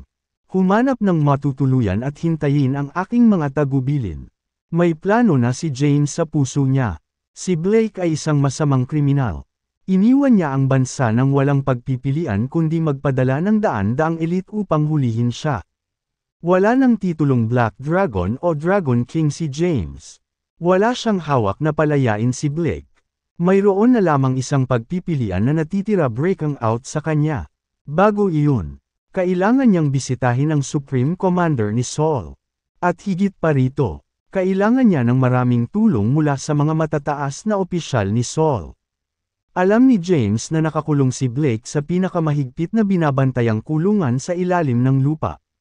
Ang Red Flame Army ang responsable sa pag-iingat sa bilangguan. Imposibleng masira si Blake nang walang tulong ng Supreme Commander. Humakbang si Scarlet at sinabing, ano ang dapat kong gawin ngayon? James, ang Transgenerational Group ay sapilitang binuwag. At ang kumpanya ay kinumpiska. Ikinaway ni James ang kanyang mga kamay at sinabing, ayos lang, Scarlet, nagsumikap ka sa lahat ng oras na ito. Maaari kang bumalik sa Kensington at magpahinga sandali. I'll reach out to you kung kailangan kita. Gayunpaman, duda ako na mahalaga iyon.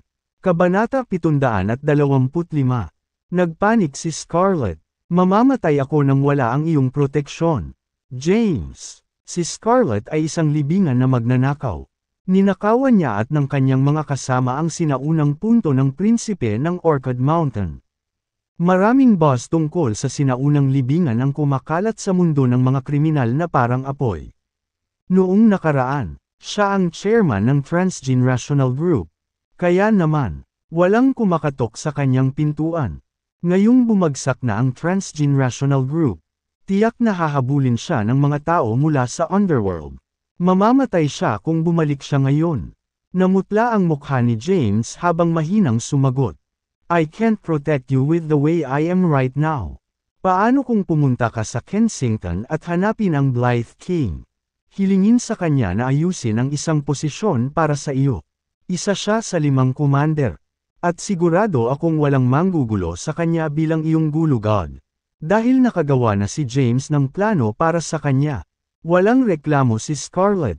Sinulyapan ni James si Quincy at sinabing, dapat ka ring bumalik sa Kensington. Hindi.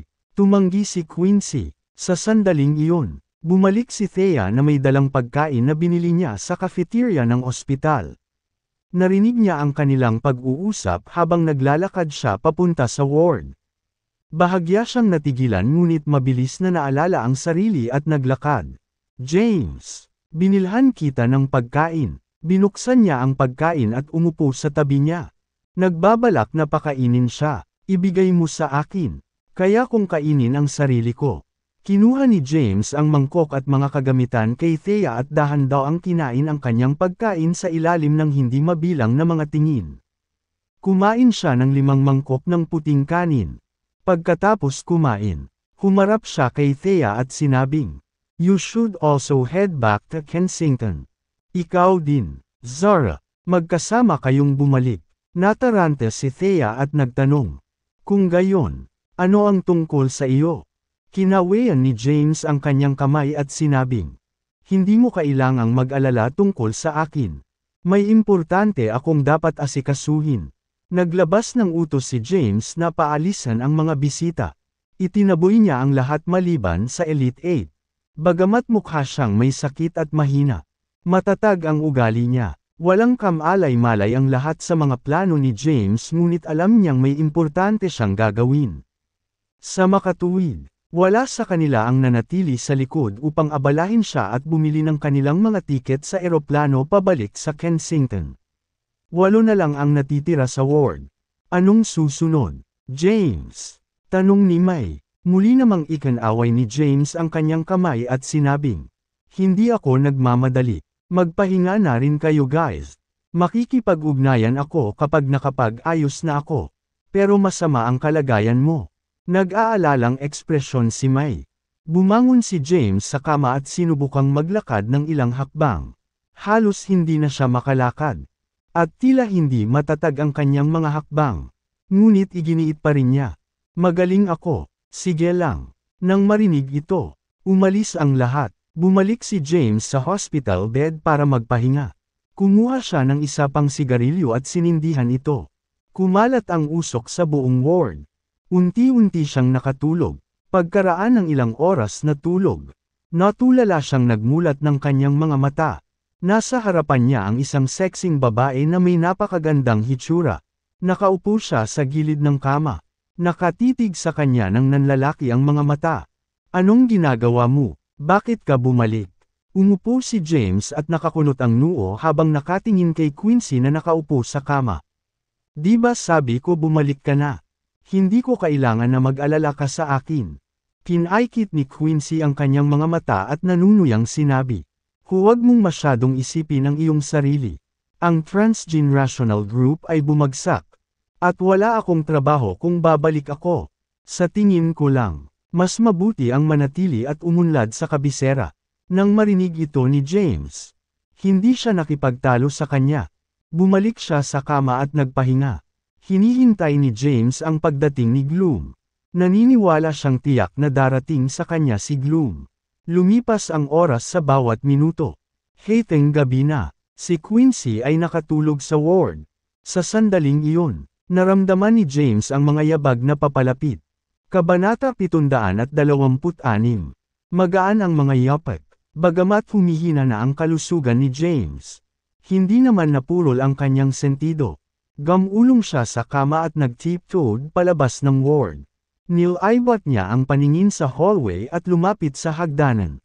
Pagdating niya sa entrance ng hagdanan, agad niyang napansin ang isang lalaking nakasuot ng itim na coat at duckbill hat.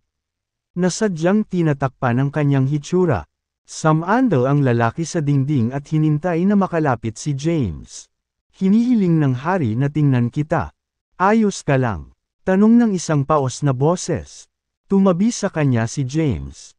Ang kanyang katawan ay hindi matatag, at kailangan niyang sumandal sa pader upang mabawasan ang kanyang pasanin. James wore a grim expression as he explained. Nasa kritikal na kondisyon ang katawan ko. Nalasan ako kay Gu. Nanghihina na ang katawan ko at unti-unting masisira hanggang sa tuluyan na akong maparalisa. Kailangan kong hintayin ang aking kamatayan sa sakit habang nakarete. Gu. Nagulat si Gloom. Paanong nangyari ta? Hindi ba't ang mga tulad kultong gawaing ito ay nawasak 100 taon na ang nakalilipas? Paano posible para sa sinumang palakihin si Gus? Napatingin si James kay Gloom na nagtataka. Mukhang hindi kapani-paniwalang pamilyar siya kay Gu. 100 taon na ang nakalilipas. Tila maraming tao ang nagpalaki kay Gus. Mukhang marami kang alam. Umiling si Gloom at sinabing, wala akong masyadong alam tungkol dito. Kanina ko lang narinig na binanggit ng teacher ko. Naintriga si James. Gusto kong marinig ang mga detalye. Paliwanag ni Gloom. 100 taon na ang nakalilipas. Isang grupo ng mga tao na naninirahan sa kabundukan ang umasa sa pagpapalaki ng Gu bilang kanilang pinagkukunan ng kita. Tinawag silang mga tagapagtaas ng Gu. Ang mga taong ito ay isang komunidad, isang nayon, at isang organisasyon. Sama-sama, tinawag silang Masters of Gu. 100 taon na ang nakalilipas. Si Sol ay natatag lamang ngunit nagkakagulo. Sinabi ng aking guro na ang mga masters ng Gu ay nagplano na gamitin si Gus para kontrolin ang mundo at naging isang malaking banta sa mundo. Isang alyansa ang nabuo laban sa kanila. At sa huli ay nalipol sila. Walang anumang balita na naganap sa kanila sa loob ng 100 taon. Nakakagulat na malaman na mayroon pa rin sila hanggang ngayon. Nang marinig ito ni James ay malabo ang pagkakaintindi nito. Wala siyang interes sa kasaysayan at nag-aalala lang kung ang kamandag sa kanyang katawan ay maaaring ma-detoxify. Dahil alam mo ang tungkol kay Gu, dapat alam mo rin kung paano ay detoxify ang lason nito. Di ba? Umiling si Gloom at sinabing, ayoko, tanging ang mga may kaalaman sa paggamit ng lason lamang ang nakakaalam kung paano ito mapupuksa. Natahimik si James. Pagkaraan ng ilang sandali, sinabi niya, may kilala akong isang tao na maaaring mag-detoxify ng kamandag sa aking katawan. Kailangan kong alisin ang kamandag bago ko magawa ang anumang bagay. Kung hindi, hindi ako magtatagal. Napakatagal sa aking kasalukuyang kalagayan. Lalo na sa pagtupad sa aking mga plano. Sino ito? Blake. Kumunot ang noo ni Gloom. Alam mo ba kung ano ang iminumungkahi mo? James. Si Blake ay isang demonyong pumatay ng hindi kumukurap. Itinatag niya ang Dark Castle at sinanay ang hindi mabilang na mga assassin. Nagpadala ng bansa. Daan-daang elite para lang mahuli siya. Lumahok ka rin sa labanang iyon. Kaya dapat mong malaman ang kanyang lakas. Masama ang kahihinatnan ng pagpapalaya sa kanya. Bumulong si James. Alam ko, masasabi niyang nalasan ako kay Gu sa isang sulyap at sinabing mayroon siyang paraan para alisin ito sa aking katawan. Kumpiyansa ako na hindi siya magiging katapat ko kapag naka-recover na ako. Hindi naman ganoon ang kaso. Pareho kayong nasa tugatog ng martial arts at magkakaparehas kayo sa isang laban. Ilang taon na ang nakalilipas.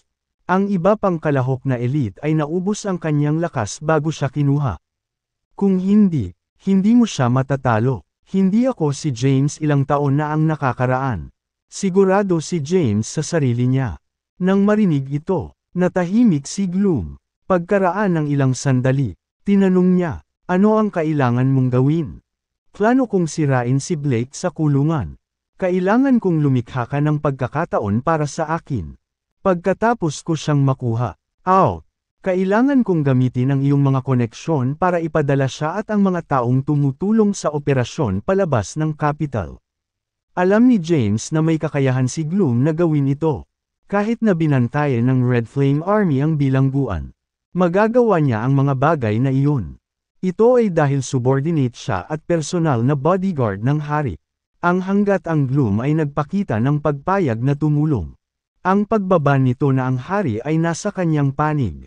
At magiging madali itong maisakatuparan ang pahinga sa bilangguan. Sige, ipaparating ko ang mensahe sa hari at makipag-ugnayan muli sa iyo. Ibinaba ni Gloom ang kanyang sombrero at tumalikod para umalis. Naglakad na rin si James pabalik ng ward. Saan ka pumunta? Pagpasok pa lang niya sa ward, nakita niya si Quincy na nakatayo sa pintuan na may hinala. Pagpapahayag. Kabanata 727. Natulala si James sa kanyang iniisip. Pinoproseso niya ang impormasyong ibinahagi ni Gloom tungkol sa mga nagtataas ng guna umiral 100 taon na ang nakararaan. Nais nilang kontrolin ang mundo kasama si Gus. Nagulat siya sa boses ni Quincy.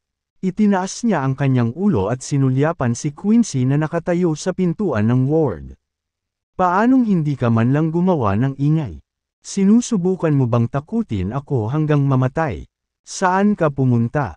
Tiningnan siya ni Quincy nang may kaina-hinala at lumabas ng ward para tingnan ang paligid.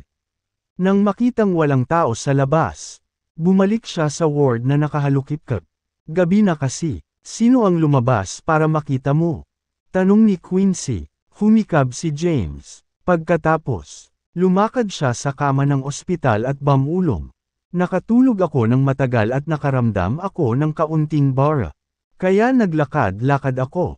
Ganoon ba? Hindi makapaniwalang tumingin sa kanya si Quincy. Humiga si James at tumango. Siyempre, ano pa kaya iyon? Mabuti, pinigilan ni Quincy na magtanong pa. Gayunpaman, naramdaman niya na may lihim na pakikipagkita si James sa isang tao. Lumipas ang gabi ng tahimik.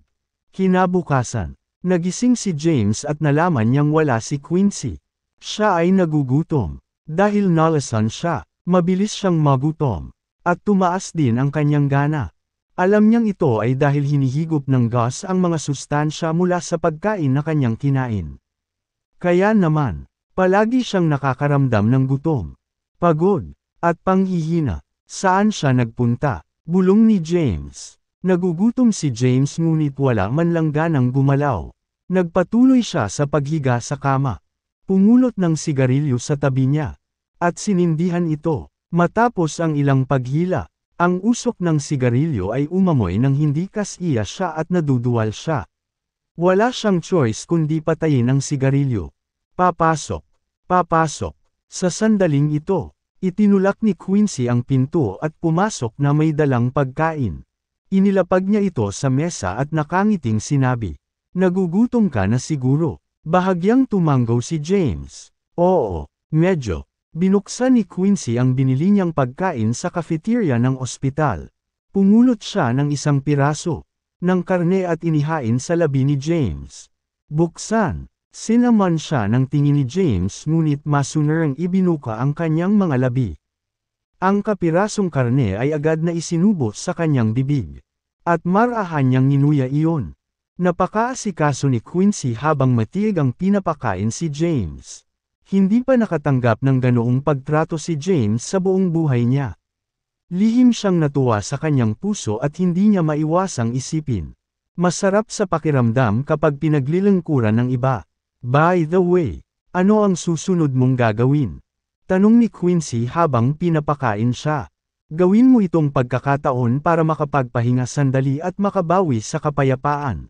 Sagot ni James. "Oh, tama. Kamusta ang katawan mo?" Quincy subconsciously paused at sulyap kay James nag-aalala.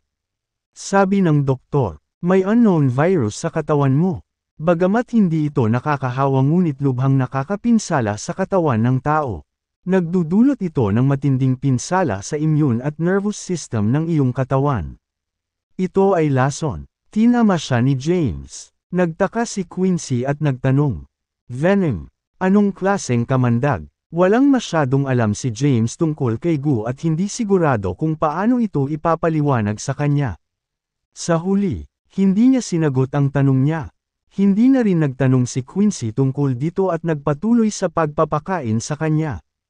Pagkatapos kumain ay pinunasan niya ng tisyo ang labi ni James. Pagkatapos, kumuha siya ng sigarilyo at ipinasa sa kanya. Kumaway si James at sinabing, "I'm quitting." "Oo nga pala, tulungan mo akong kumpletuhin ang aking mga pamamaraan sa paglabas." Paglabas. Kumunot ang noo ni Quincy. "Tingnan mo ang sarili mo ngayon. Halos hindi ka na makalakad. Saan ka pupunta kung ayaw mong manatili sa ospital?" James murmured, "Ako mismo ay isang doktor. Alam na alam ko ang katawan ko. Hindi ako mailigtas ng ospital ngayon. Ako lang ang maaaring iligtas ang sarili ko." "Totoo yan. Isa kang genius na doktor. Kukumpletuhin ko ang mga discharge procedures para sa iyo." Tumango si Quincy. Tumalikod. At lumabas ng ward. Bumalik si James sa kama at nagpahinga. Ilang sandali pa ay nakatulog na siya. Natarante si James nang bumalik si Quincy pagkatapos makumplito ang mga pamamaraan sa paglabas. Pinag-isipan pa niya itong kumuha ng wheelchair. Kabanata 728. Tumingin siya sa groggy na si James. Itinuro ang wheelchair, at sinabing, "Sumakay ka." Natawa naman si James. "Seryoso, pinalalaki mo ang kalagayan ko. Kaya ko pang maglakad." Matigas na sabi ni Quincy. "Huwag matigas ang ulo. Sumakay ka na." Sinabi ng doktor na ang iyong kalagayan ay isang hindi pa nagagawa. Hindi ka dapat gumalaw maliban kung talagang kinakailangan. Ang virus sa iyong katawan ay patuloy na sumisipsip ng iyong enerhiya. Kaya, kapag mas gumagalaw ka, mas aktibo ang mga selula ng virus. Tumango si James. Ang pahayag ng doktor ay katulad ng kanyang haka-haka. Umupo siya mula sa kama. Mabilis na lumapit si Quincy at inilalayan siya sa wheelchair. Pagkatapos, tinulak niya si James palabas ng ospital. Sa labas ng ospital, tanong ni Quincy, "Saan ka pupunta?" Pinagmasdan ni James ang mataong lungsod. Naguguluhan siya. Nadama niya na ang lungsod ay walang lugar para sa kanya. Sa kabila ng kung gaano ito kalaki. Bumantong hininga si James at sumagot, "Maghanap muna tayo ng hotel. At babalik tayo sa Kensington pagkatapos ng ilang araw." Sige. Alam ni Quincy na may plano si James sa capital. Gayunpaman, wala siyang rito at wala siya sa posisyon na manghimasok sa kanyang negosyo. Bagamat walang alam, naramdaman niyang mahalaga ito. Itinulak niya si James papunta sa isang kotse. Pinaupo siya sa upuan, at inilagay ang wheelchair, ang ball. Pagkatapos, siya ay nagmamaneho. Pinabook sila ni Quincy ng presidential suite sa isang 5-star hotel. Pagkatapos mag-check-in sa hotel, hindi na umalis si James. Matyaga niyang hinintay ang sagot ni Gloom. Lumipas ang araw. Sa gabi, sa wakas ay nagpakita si Gloom. Sa balcony ng hotel room, tumingin si James kay Gloom at nagtanong. Ano ang sagot niya? Sabi ni Gloom. Pumayag ang hari. Binigyan niya ako ng utos na ganap na tumulong sa iyong mga gawain. Nang marinig ito ni James ay gumaan ang loob. Gumawa rin kami ng pagkakataon para sa iyo. Sa 3 araw, ang hari ay aalis sa kabisera para sa Liveberg. Ang pangkalahatang kalihim, punong ehekutibo, commander ng hukbo ng Red Flame, at karamihan sa mga opisyal ay tumutugon upang pag-usapan ang pakikipagtulungan ng dalawang bansa. Ito na ang pagkakataon mong kumilos. Sige, napaisip si James. Bagamat aalis na ang emperador, ang bilangguan ay binabantayan pa rin ng husto. Kung hindi maingat, kakalat ang balita ng pagkasira ng bilangguan. At hindi mabilang ang mga sundalo mula sa Red Flame Army at kukubkuban ang kanyang mga kasabwat. Pagkaraan ng ilang sandali na pag-isipan ito, sabi ni James, mag-iisip ako ng plano ng prison break. Pagdating ng panahon, kailangan kitang tulungan. Kumuha ng note si Gloom at iniabot sa kanya.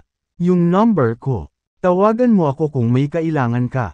Kinuha ni James ang note. Sinulyapan ito. At Jin Utay Gute, magkita tayo. Lumakad si Gloom sa gilid ng bintana at tumalon. Sinundan siya ng tingin ni James pababa. Ang dilim ay mabilis na dumausdas pababa sa mga tubo na parang bumubulusok na tubig. Na mabilis na bumababa sa gusali. Tumalon siya mula sa 8 palapag ngunit halos agad na bumagsak sa lupa. Hindi nagtagal. Naghalo ang kanyang mga figure sa madilim na eskinita. Mga kahanga-hangang kasanayan. Huminga ng malalim si James sa pagkamangha. Si Gloom ang personal bodyguard ng hari. Kung tutuusin, natural lang na magkaroon siya ng kakaibang kakayahan. Tiwala si James sa kanyang lakas ngunit alam niyang wala siyang pag-asa na manalo laban sa mahiwagang Gloom. Kailangan niyang gamitin ang kanyang ultimate weapon, Crucifer, para magkaroon ng pagkakataon. Laban sa kanya. Bumalik si James sa silid ng hotel at kinuha ang Crucifer. Ito ay nasa anyong wire. Tinapik niya ang alambre, na agad na nagkalat, na nagiging hindi mabilang na pilak na karayom. Pagkatapos, dinampot niya ang mga pilak na karayom at marahang pinisil iyon.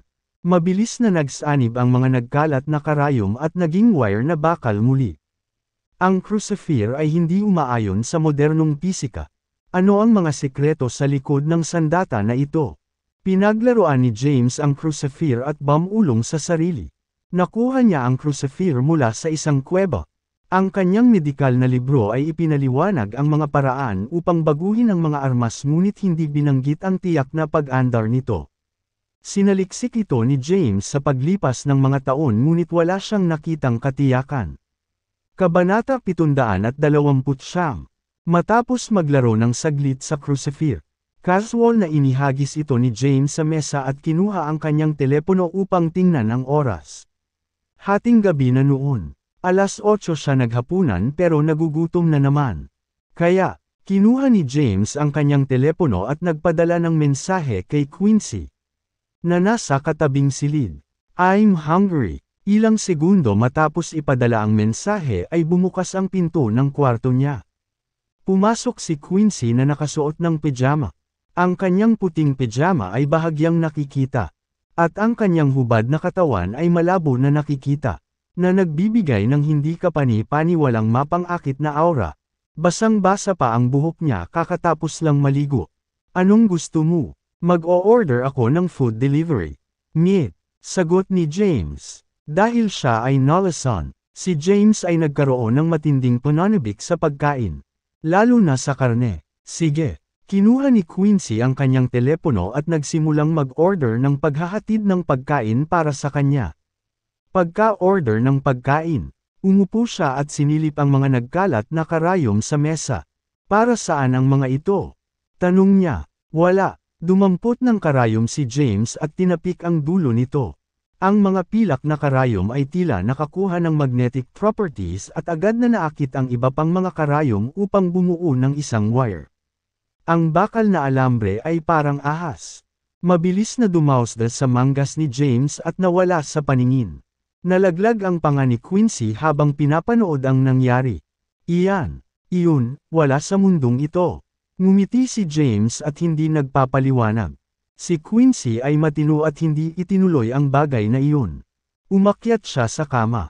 Naamoy ni James ang kanyang kaakit-akit na halimuyak na papalapit sa kanya sa kama. Sinabunutan niya ang kumot at nagtalukbong ng tingin kay Quincy. Anong gusto mong gawin sa akin? Pinagulong siya ni Quincy. Mata at nanunuya. Stop fantasizing. Gusto ko lang itanong kung pagod ka na at magpapamasahe ka. Bagamat hindi ako eksperto, natutunan ko ang ilang mga pamamaraan ng masahe. Hindi na kailangan iyon. Ikan-away ni James ang kamay niya. Alam niya ang nararamdaman ni Quincy sa kanya. Ang pagpapapasok kay Quincy sa kanyang kama ay mapanganib. Ayos lang ako. Dapat kang bumalik upang magpahinga at maaari mong dalhin sa akin ang pagkain kapag ito ay dumating. Sigurado ka bang ayaw mo? Tiningnan ni Quincy si James na parang nagmumungkahi at iniunat ang malalambot na mga kamay. Sa isang kaakit-akit na ngiti, hinikayat niya, ang aking mga kamay ay napakalambot. At ito ay magiging komportable. Mabuti naman ako. Hindi pinansin ni James ang panunukso niya. Bagay sa iyong sarili. Gamulong si Quincy sa kama at lumabas ng kwarto. Nakatingin sa kanyang makinis na likod sa pamamagitan ng kanyang nakikitang Euro na pajama. Tumawa si James. Siguradong matapang ang babaeng ito. Wala siyang suot sa ilalim. Pagkaalis ni Quincy, kinuha ni James ang phone niya at kinontak si May. Nasa Paradise Hotel ako. Presidential Suite November 888. Tawagan ang iba. May pag-uusapan ako sa lahat.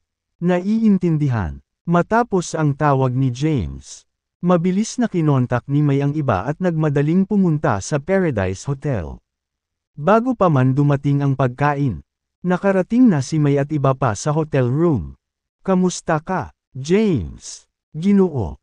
Hayden, okay ka lang? Boss, may misyon ba tayo? Sinulyapan ni James ang 8 tao sa kanyang harapan at sumagot. May misyon ako para sa inyo. Kunin mo ang mga upuan sa labas at maupo para mapag-usapan natin ito. Samantala, si Quincy ay nakahiga sa sahig. Sinusubukang mag-eavesdrop mula sa labas. Nang marinig ang salitang upuan, mabilis niyang kinuha ang kanilang upuan mula sa sala at dinala ito.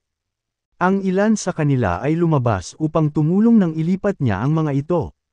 Gayunpaman, tinanggihan niya ang mga ito nang nakangiti. Hayaan mo akong hawakan ang mga walang kwentang bagay na ito. Tinatanggihan ang kanilang tulong. Inilipat niya ang mga upuan sa silid. Then, bigla siyang umupo sa tabi nila. Lahat ay mapagbantay na umupo ng tuwid. Napatingin si James kay Quincy. Ngumisi si Quincy at hindi nasisiyahang sinabi. Go on. Hindi ako tagalabas at hindi ako magbubuga ng mga sikreto mo. Napaisip si James saglit. Sumang-ayon siya na si Quincy ay hindi isang tagalabas. At hindi masakit para sa kanya na malaman ang kanilang mga plano. Kaya naman, tumango siya. Nang makitang pinahintulutan siya ni James na manatili. Tuwang-tuwa si Quincy. Masunurin siyang umupo sa isang tabi at itinukod ang kanyang baba gamit ang kanyang mga kamay. Matamang nakita si James. Ibinalik din ng iba ang tingin kay James. Hinihintay itong magsalita. 2/3. Tumingin si James sa mga taong nakaupo sa harap ng kama at sinabi sa pananahimik na tono. Kailangan ko kayong makilahok sa isang misyon. Tanong ni Quincy dahil sa curiosity. Anong klaseng misyon ito? Nagtagal si James para sumagot. Isang prison break. Kabanata 730. Natigilan ang lahat. Prison break. James. Ano ang layunin ng prison break na ito? Naguguluhang napatingin ang lahat kay James. Tumingin si James kay James at nagtanong.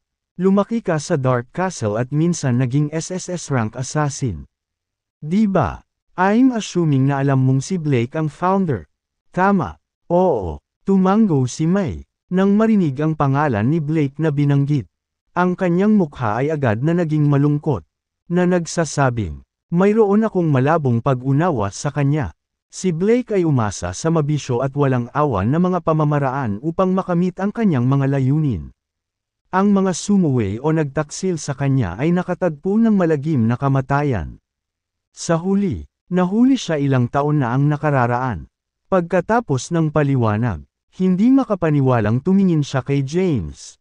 James, baka sinusubukan mo siyang iligtas. Tumango si James at kinumpirma ang kanyang iniisip. Precisely, kailangan ko siyang iligtas. Nalasan ako, at agad niya itong tinukoy bilang gu. Sinabi niya na alam niya kung paano ay detoxify ang lason at tutulungan niya ako.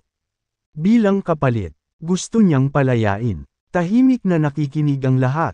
Ipinaliwanag ni James, 3 araw mula ngayon, ang hari ng Sol, ang punong tagapagpaganap, pangkalahatang kalihim, at kumander ng hukbong pula ng apoy, ay aalis sa kabisera. Ito lang ang pagkakataon natin. May 3 araw na lang tayo para sa paghahanda. Hindi napigilan ni May na ibagsak ang plano. Si Blake ay nakakulong sa underground na kulungan ng Capital kasama ang hindi mabilang na iba pang mapanganib na mga kriminal. Ang buong lugar ay binabantayan ng mga sundalong kumpleto sa sandata ng Red Flame Army. Hindi bababa sa 10,000 sa kanila ang nakabantay sa labas ng bilangguan. Paano natin siya mapapaalis? Kaya kailangan natin ng plano. Ginulo ni James ang kanyang utak. Siya ay nagkaroon ng isang maliit na partido. At hindi sila maaaring manalo ng isang direktang salungatan sa ganap na armadong hukbo ng Red Flame. Isang maliit na laban at ang buong hukbo ng Red Flame sa kabisera ay dadagsa upang suportahan ang laban. Pagkaraan ng ilang sandali, inutusan ni James, manatili kayong lahat dito sa ngayon at hintayin ang aking order. Naiintindihan. Tumango ang lahat. Hinaway-kaway ni James ang kamay niya at pinaalis sila. Go and rest. Sabay-sabay na lumabas ng kwarto ang Elite 8. Sinulyapan ni James si Quincy. Nakaupo pa rin sa kanyang silid. At itinaboy siya. Ikaw, lumabas ka rin. Sige. Tumayo si Quincy at lumabas ng kwarto. Kinuha ni James ang phone niya at nagpadala ng message kay Gloom. Kailangan ko ng mapa ng bilangguan. Nag-text siya. Hindi nagtagal. Ipinadala ni Gloom ang kumpletong mapa ng bilangguan kung saan nakakulong si Blake. Pinag-aralan ng mabuti ni James ang mapa na ipinadala niya. Ang bilangguan ay itinayo sa ilalim ng lupa, na may isang pasukan lamang na binabantayan ng mga ganap na armadong sundalo ng hukbo ng Red Flame. Saglit na nag-isip si James at binuksan ang mapa sa kanyang telepono para tingnan ang layout ng kulungan. Ang bilangguan ay matatagpuan sa mga suburb. Malapit ito sa base ng hukbo ng Red Flame. Ang lugar ay isang lugar ng militar. At walang residenteng nanatili sa malapit. Sa sandaling lumabas ang balita ng pagkasira ng bilangguan. Ang hukbo ng Red Flame ay mabilis na nagpapadala ng mga sundalo upang suportahan. Wala silang choice kundi tahimik na basagin si Blake. Kulungan at pigilan ang paghihinala sa hukbo ng Red Flame ay hindi nagpapadala ng backup. Nagsimulang mag-brainstorm si James ng isang plano ngunit naantala ng matinding sakit ng ulo. Ibinaba niya ang kanyang telepono at marahang minasahe ang kanyang mga temps. Humiga siya sa kama at pumikit. Pagkatapos ng maikling pahinga, nilabas niya ulit ang phone niya at tinawagan si Gloom. Pagkalipas ng 3 araw, kailangan kong gumawa ng malaking kaguluhan para maakit ang hukbo ng Red Flame palayo. Magagawa mo ba? Ang namamaos na boses ni Gloom ay ipinadala mula sa kabilang dulo ng telepono. James, natatakot ako na mahirap iyon. Ang kabisera ay isang internasyonal na metropolis. At kahit isang maliit na iskandalo ay sapat na upang magdulot ng kaguluhan sa lungsod. Magdudulot tayo ng panik sa publiko sa paggawa nito. Kasabay nito, Masisira nito ang tiwala ng mga tao sa pambansang seguridad ng ating bansa at masisira ang internasyonal na reputasyon ni Seoul. Nanawagan ang mga desperadong panahon ng mga desperadong hakbang. Rest assured na walang masasaktan. Magiging bluff lang. Natahimik si Gloom. Pagkaraan ng ilang sandali, nagtanong siya, ano ang iyong plano? Paliwanag ni James. Ang target ko ay ang General Assembly Hall. Kailangan ko ang iyong tulong upang ayusin ang kanilang mga bilanggo sa death row para magdulot ng kaguluhan. Dapat tayong gumawa ng version at akitin ang hukbo ng Red Flame doon habang panahon natin ang prison break. Sinabi ni James ang kanyang plano. Wala na siyang utos na gawin ang mga ganoong bagay at umasa na lang sa Gloom. Ito ay magiging isang piraso ng cake para sa Gloom upang magawa ito. Sige, gagawin ko. Malaki. Binaba ni James ang telepono. Lahat ng nasa labas ay tinawag muli sa kwarto. Ipinadala niya ang mapa ng bilangguan mula sa Gloomlaw the Elite Byte. Ito ang mapa ng bilangguan. Tandaan itong mabuti. Plano kong pumasok ang lahat ng hukbo ng Red Flame at tahimik na alisin si Blake sa bilangguan. Ipinaliwanag ni James ang kanyang plano. Ang bawat hakbang ay detalyado at masinsinan. Nakinig ng mabuti ang lahat. Nagsalita siya ng halos buong oras. Malinaw ang lahat. Opo, Ginoo. Sabay-sabay nilang sagot. Mabuti. Tumango si James. Lumingon kay Quincy. At sinabing, susulatan kita ng formula sa madaling araw. Kailangan kong ibili mo ako ng mga panggamot na materyales. Kailangan kong gumawa ng anesthetics. Sige. Tumango si Quincy.